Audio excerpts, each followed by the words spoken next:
રાજ્યમાં 2.5 વર્ષથી ખોરંભી મુકાયેલી ગ્રામ પંચાયતની ચૂંટણીઓની જાહેરાત થઈ છે અને ત્યારે કોંગ્રેસ નેતા મનીષ દોશીએ ભાજપ પર પ્રહારો કરતા કહ્યું, બીજી તરફ ભાજપ નેતા ઋત્વિજ પટેલે કહ્યું છે કે ચૂંટણી પંચ એક સ્વાયત્ત સંસ્થા છે અને આ પ્રક્રિયાની અંદર બીજેપીનો કોઈ જ હસ્તક્ષેપ કે પછી કોઈપણ પ્રકારની ભૂમિકા નથી। ગુજરાતના ગ્રામ્ય વિસ્તારના 4000 ગ્રામ પંચાયતના નાગરિકોના હક અને અધિકાર ઉપર તરાપ મારનારી ભાજપાની ભ્રષ્ટ સરકારે વહીવટદાર શાસનમાં ભ્રષ્ટાચારને પ્રોત્સાહન આપ્યું।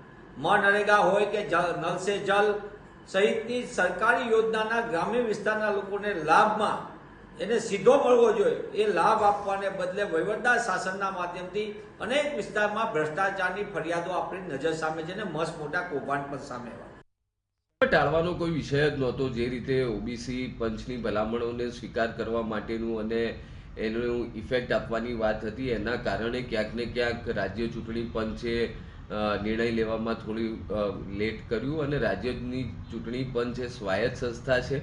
આજે ચૂંટણી જાહેર થઈ ગઈ છે અને આ ચૂંટણી જાહેર થતાની સાથે જ કોંગ્રેસે કરેલા આક્ષેપોનો પણ છેદ ઉડી જાય છે।